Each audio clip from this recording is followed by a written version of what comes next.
Hombre ko. And yes, kahit papano ho, nagawa na natin at nagawa ko ho ang ipinangako ko sa inyo mga kahombre ko. Ngunit ito ho mga kahombre ko ay bailable. Kasi alam nyo naman na ito ay yung kaso sa kasalanan sa akin ni Norman Mangusin. Hindi rin sa kasalanan sa misis o pamilya ko sa kasalanan sa akin ni Norman Mangusin, yung 12 counts. Ang laban ho natin dito, oh yes, it's fine, laban ko. Ngunit, kayo. Kaya ho pumasok sa aksyon na to ang ating mahal na NAPOLCOM with Commissioner Kalinisan at ang CICC with Yusek Aboy Paraiso, mga kahombre ko. Sila kasi ang tutulong para sa mga OFW na nadugas at naloko nito na wala hong masyadong panggastos, mga kahombre ko. Pagka magkakaso ka, mga kahombre ko, hindi lang magastos sa bulsa, magastos pa ho sa oras. Ang ating mga mahal na OFW, wala ho yung oras because they need to work. Okay? Kaya kahit minsan, kunwari ho, nadugas ng 100 hanggang 200,000, pikit mata na lang, mga kahombre ko. Kasi, hayaan mo na, mababawi ko rin yan somewhere down the line. Basta, I just need to work. Hindi, wag ganon. Kasi ipaglaban nyo ang inyong rights. Makikita nyo naman, di ba? Maraming nainip at ako ho'y nagpapasalamat sa mga kahombre ko na nag-stick dito. Palakpakan nyo ang inyong mga sarili. Marami rin kasi mga kahombre ko ang hindi naniniwala dito. Marami hong nagsabi na ito'y for the content lang, para lang sa pera, wala ka naman talagang ginagawa, puro kakaso, hindi naman napapakulong, walang nangyayari. Ngunit kayo ho ay nandito at kami sinuportahan nyo, mga kahombre ko. Alam nyo, totoo. Totoo to So, sampal to dun sa mga nagsabi na ito'y for the content lang, walang mangyayari. Diba? Si Nico David, yun na sinasabi eh. O, di napahiya sila kasi umabot talaga sa NAPOLCOM, umabot talaga sa Hoyu si Kulaong. Diba? I love the behind the scene bits. Oo. Ang saya, Ate Molex. Ramil Malyari, may video na habang papasok sa CIDG na nakaposas. Dito sa vlog ni MG wala, 'di ba? Doon kay Food Genius meron. 'Yun ang sinasabi ko. Wala dito. Okay, probationary liberty lang siya kasi may kaso siyang human trafficking. Tama po. I'm so happy na nakulong na 'yan si Norman, sabi ni Angel. Kuya Henry, like po tayo. Ang daming naawa kay Mangusin ngayon. Siguradong karamihan sa mga yun hindi nila alam kung gaano kadaming penerwisyo ni Norman. Tama. Noel, tumikat sa YT din nagpalao sa kanya. Okay, nakapagtataka wala pa rin nag-bail sa kanya February 26 na. Wala nga pong pera. Yun ang una, walang pera.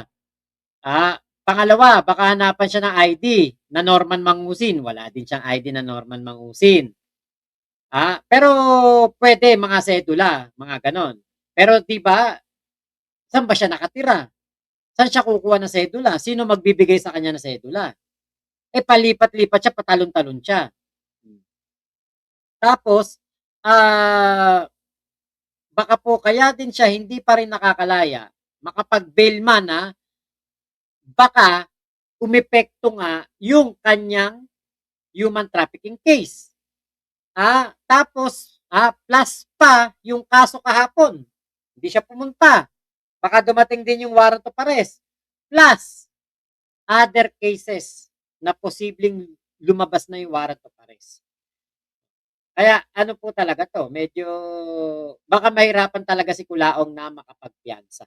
Mamaya, meron pa tayong pag-usapan pa rin ulit natin yan. Meron pa tayong iba pang sasabihin.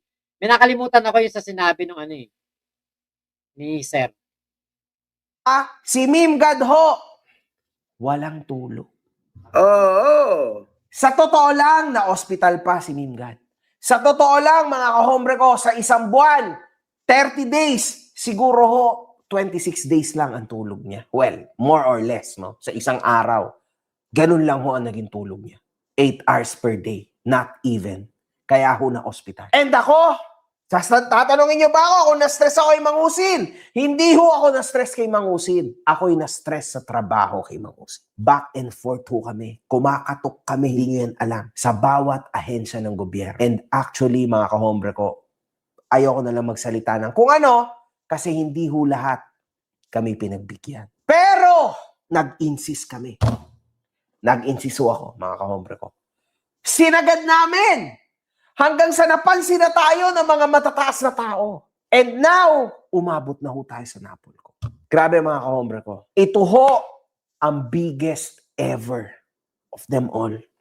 It's been a tough one, man. Hindi dahil stress ako kay Mangusin, ngunit dahil ho sa pagod, mga kahombre ko.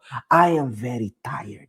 Sobra, mga kahombre ko. Sobra. Hindi ko na ho alam kung saan ko hahatiin ang aking oras. Mga anak ko, pamilya, at dito sa kay Mangusin at sa inyo. Because hindi ko na maintindihan, mga kahombre ko, kung paano ko papatunayan ang sarili ko sa inyo. And at the same time, mga kahombre ko, para sa mga bagong mga manonood dito, na wala namang nakikitang nangyayari, mga kahombre ko. At lalong-lalo na para palakasin ang loob ng mga OFW. Ayan ho ang totoo. Huwag niyong kakalimutan. Para sa mga bagong manonood dito. Ako ho ay once an OFW. At lalo na mga magulang ko ay OFW for 35 years. Kaya alam ko. Kaya mas malapit ako sa inyo kasi I was there. Ako ho'y nagtatrabaho, mga kahombre ko, as an OFW. Kaya alam ko ang sakripisyo nyo, kaya napakasakit ho sa akin. Totoo yan. Napakasakit ho sa akin na kayo'y nasasaktan ng ganyan. Na umiiyak kayo dahil sa hinayupak na to. Hindi nyo maipaglaban ang inyong mga sarili kasi wala kayo sa bansa na to. Mas nanaeg ang awareness para hindi na madagdagan ang mga OFW na umiiyak. Ayaw ko yan, mga kahombre ko. Alam nyo, nalulungkot ako lagi sa araw-araw na nakikita pa natin itong hinayupak na to. And yes, nakakakuha pa siya ng napakaraming palipad ng iba't ibang mga currencies. Ang sakit ho sa akin. Tapos makikita ko lang na itinataya niya lamang sa laro, sa casino. Ang sakit, mga kahombre ko. Kasi hindi nyo siguro talaga maiintindihan, no? Para sa mga manonood dito na walang experience, hindi nyo maintindihan gaano ho kahirap maging OFW. Grabe yon, mga kahombre ko. Hindi ko yan Saka hindi rin naintindihan ng iba na etong ginagawa ni Kulaong sa mga OFW, sa mga nanay, sa mga mami, sa lahat ng mga pinarwisyo ni Kulaong, umabot na sa punto na meron nang namatay. Diba? Hindi nila naiisip yun eh. Diba? Na hindi nila alam pala. Si Nay Mary Ann, asawa ni Nanay Merlita, si Ate Ann Ali, tapos yung sa post ni Tony Poller. Yun pa lang yung alam ko ha.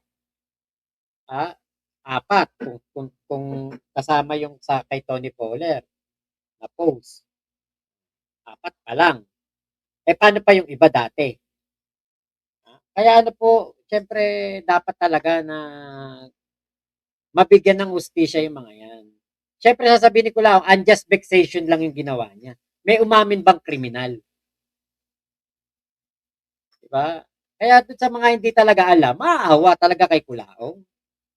ko yan iwini-wish kahit kanino. Di bali na lang kung walang-wala ka tulad ko noon. Wala tayong choice, man. Pero, man, it's hard. It's very tough, mga kahombre. Kaya ako'y nagpapasalamat sa mga ahensya ng gobyerno na finally tumugon sa amin. Tumugon kayo sa akin at sa mga matataas na tao na pinansin nyo rin ako. Infinite email ang ginawa ko. Hindi nyo na alam yan. Infinite na kung sino-sino mga taong kinausap ko.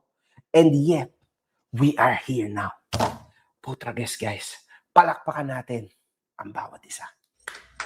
Lalong-lalo na si Fujinius at ang iba't ibang mga vloggers na talagang tumulong kay Makagago. What's up, man? Guys, si Bongo TV, si The Kings, si Macmac Pablo, these people are good people to me. At No problem, Boss MG. Alam niyo nung ano, blessing in disguise din naman talaga yung ano, yung pagkaka-interview sa akin ni ano, ni MG na umabot talaga sa punto na ngayon eto, ang blessing talaga dito hindi yung ano, hindi yung views, hindi yung subscriber, hindi yung, kita sa views sa YouTube, hindi yun, eh.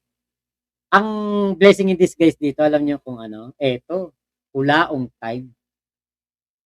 Walang kulaong time kung hindi ako kinumpidan ni MG na magbalik kulaong at,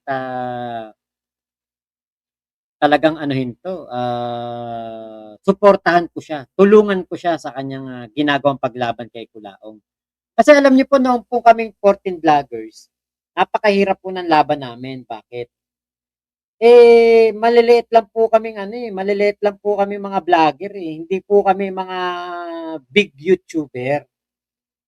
Kaya talagang pasalamat tayo kay MG, ginamit niya yung platform niya para kay Norman, para kay Kulaong. Kasi hindi talaga mahihinto 'to, hindi talaga mahuhuyo 'to kung sila ano lang, sila Kuya Nasukir, sila Kuya Alpha, 14 Vloggers, hindi talaga mahuhuyo.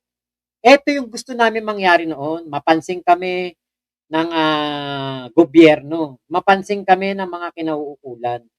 Pero dahil nga si Kulaong ay magaling, eto aminin natin si Kulaong magaling talaga. Magaling talaga tumakas sa responsibilidad at sa batas.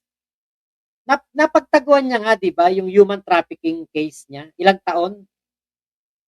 Human trafficking case, wanted siya, namimigay siya ng salamin sa Campo Crame. Imagine niyo kung gaano kagaling si Kulaong as a conman artist. Actually, baka malagay ito sa history si Kulaong, the greatest conman artist na Pilipino.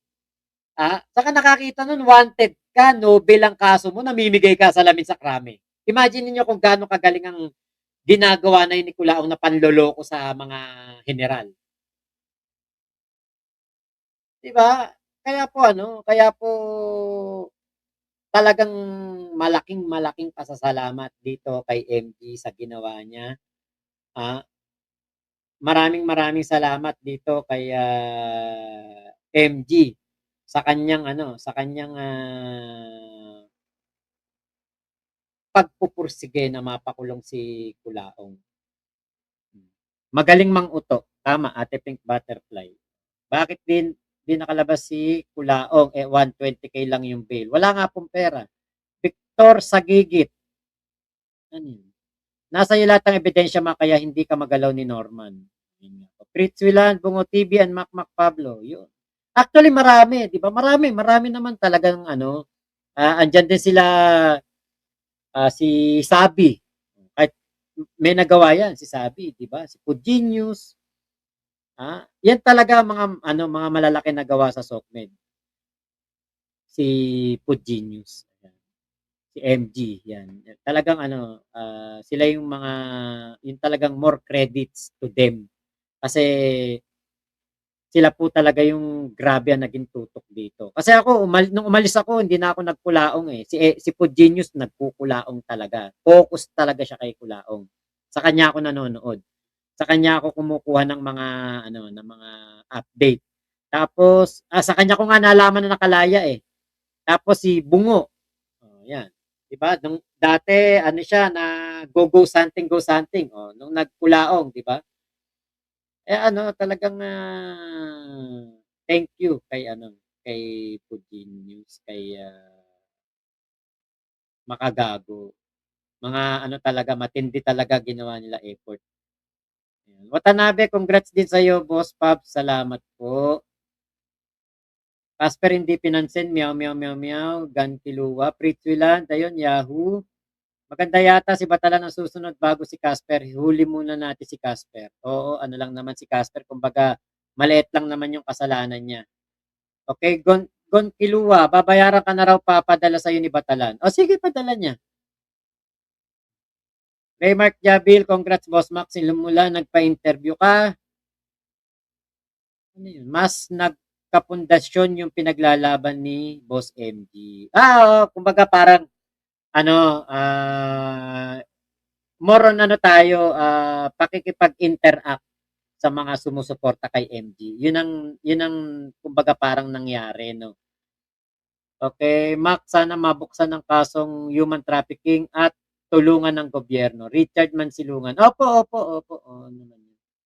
Mga kupel din yung hotel management eh. Nung sinabing obstruction of justice kayo na tamimi. Oo nga, Kuya Henry, may dahilan na siya na di natuloy yung 40M na humanitarian niya sa February 25 to 26 kasi nahuyo siya. Tama. Shoutout daw kay Laika at Kenny ng Etibac. J-Bugs, karamihan ng mga nagko-comment sa mga ibang page at vlogger kuno mga walang alam, mga nakikisakay lang sa issue, mga naawa kay Kulaong, hindi nila alam kung gaano kadami ang tinarantado ni Kulaong. Totoo naman yun. Maraming tinarantado si Kulaong na hindi po alam ng ibang tao. Kaya nga marami ang naaawa. Yun ang yun ang kumbaga po sila, clueless sa kung ano yung nangyari. Saka kuha ni po genius ang inis ni Kulaong boss mo. Oo, matagal na niyang yan eh. Wala pang 14 vloggers, wala pang pandemya. Anti-Kulaong na po yan. Boss, nakumpiska ang CP ni Kulaong sa Napolcom, di ko po alam. Malvin Martinez, ang dami nagmamagaling, hindi naman alam punot dulo ng kwento. Parang si Kulaong pa ang victim. Baka benta na i-150 pang-bail. Baka, kaya pupunta ng Ilocos si Casper.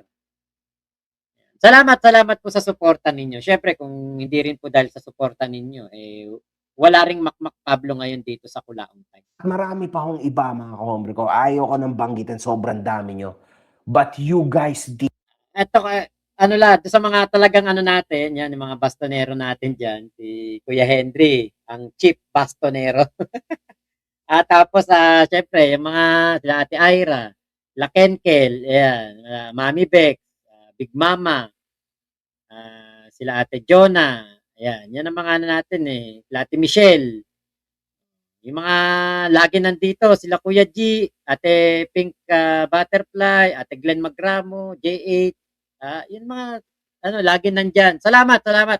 Ang dami niyo po, kaya hindi ko na po kayo maisa-isa.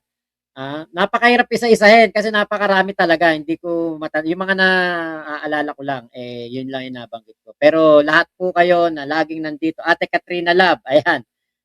Cereza Force. Ayan, yan ang eto sila Manggagatas, mga kasama din natin na vlogger. 'Di ba? Kahit na nagkaroon na nga hindi pagkakaintindihan, sila Kuya Nasukir, sila Kayu, ayan, sila Kaaruba, kahit paano, 'di ba? Mga din naman talaga 'yan. May mga kahit na sabihin nating hindi sila nagkaintindihan, pero meron pa rin silang nagawa kahit papaano, 'di ba? Sok Espiritu. Ayan, si Ate Mayet. Ayan, Ate Mayet, 'di ba? Ate Mayet, gabi-gabi dito 'yan. Naiplo-retire karma na yan kay Kulaong kasi scammer yan dati rin dali ko niyan. Sa pandemic, nagbigay ako pambili daw ng bigas. Diba? Sila Ate Prinsesang Palaboy, si Chodor David, di ba? Yan mga yan. Kaya, Kuya Richard Mansilungan, Erwin Pagunsan, di ba? Kayo pong lahat, naku, marami pong salamat. Walang Kulaong time kung wala kayo. Yun ang sigurado ko. Kung ako'y nagkukulaong time noon, ilan lang nanonood sa akin ng Kulaong time. Parang wala pa yata tayo 100. Si Ate sila Ate Kisses, sila Matcha Mochi. Boss Mac, yung tinatawagan kunwari ni Kulaong na attorney na mag-bail daw sa kanya, gawa-gawa lang siguro. Hanggang ngayon wala pa, si Attorney Casper lang kasama niya. Tama. Sunny Del Rosario, bunuin niya sana lahat ng kasalanan niya para baka may aral siya makuha. Diba? Ang dami. Ay, si Kuya The Kings pala, yun. Si Kuya The Kings. Ate Michelle. Yan. Andiyan si Ate Michelle, oh. Si Ate May Alcantara. Kyle Juni. Ayan, lahat kayo na mga nandito. Kuya Elmer Balilo. Raymark Jabil, di ba? Dati nagla-live ako, wala pa 100 talaga. Pero dahil nga po sa inyo, dumami tayo. Nitong bago makakulong si Kulaong, parang nagpa-500, 300, 400. Nung after makulong si Kulaong, yun ang malaki. Dun sa nakulong si Kulaong, naka 5,000 plus. Si Kicks, ayan, Pink Butterfly. Lahat po ng mga nagko-comment ngayon dyan, salamat po sa inyo. Posma, kahit huwag mo na banggitin, pwede mo siguro abot kay Sir Kalinisan yung video sa BJMP. Hindi ko nga po alam kung saan ko i-send. Pini-PM ko, cool dent send na nakalagay. Tama, Pilhay. Tama yan comment. Kuya Joel ng Cereza Force. Thank you. Thank you po. James Dane, ayan, Boss Mac, bawal babidyohan si Kulaong sa loob ng Oblo. Opo, bawal po. 300k din nabigay ko dyan kay Kulaong sa pandemic time sa pabigas daw niya. Ayan, si Nay Florita Heroy, napakatagal na nating kasama sa Kulaong. Did the job too, man. This is not over yet. Kasi makakapag-bail ho yan. So huwag kayong bibitaw. Kasi marami pa susunod. Okay? Para sa mga vloggers, tuwid ha? Huwag kayong bibitaw. Kasi hindi ko ho ito kaya mag-isa. Gunggong, may warrant ka na pagkatapos, ay, mas gunggong ka. Ibig sabihin, mas magaling ka sa abogado ko?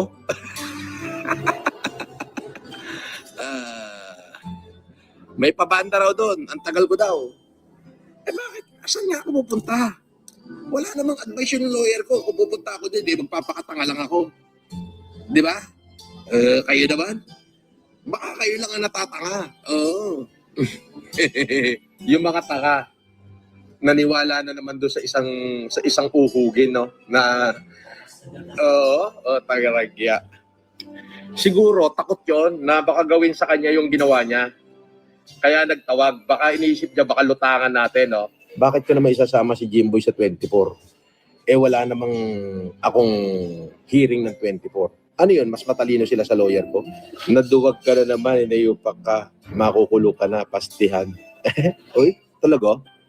Bayot, hindi pupunta sa hearing. Ay, sino may hearing? Gago lang yung nagsasabing may hearing ako. Ano kayo, matalino pa kayo sa lawyer ko? Ang bobo mo naman. Alam nga naman paniwalaan ko si Bakagago ay yung lawyer ko, hindi. Tanga. Hindi mas paniniwalaan ko yung lawyer ko kaysa kung sino-sinong impacto.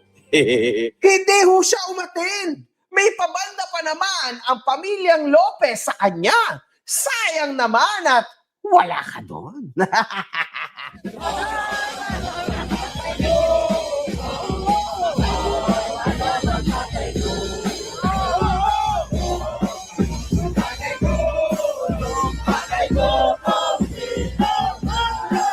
Dapat mas pinili na lang ni Kulaong pumunta dito kasi hindi magiging sakit ng ulo niya yung warrant of arrest na maaaring lumabas dahil sa hindi niya pag-attend dito sa parang preliminary investigation ba o arraignment ba yan o ano man tawag doon. Maaaring maging sakit niya ng ulo to in the near future. Paano kung nakalaya siya. Let's say, nakalaya siya, nakapagpiyansa siya. Tapos dumating na naman warrant of arrest nito. Di balik hoyo na naman. Kasi wala na naman pampiyansa.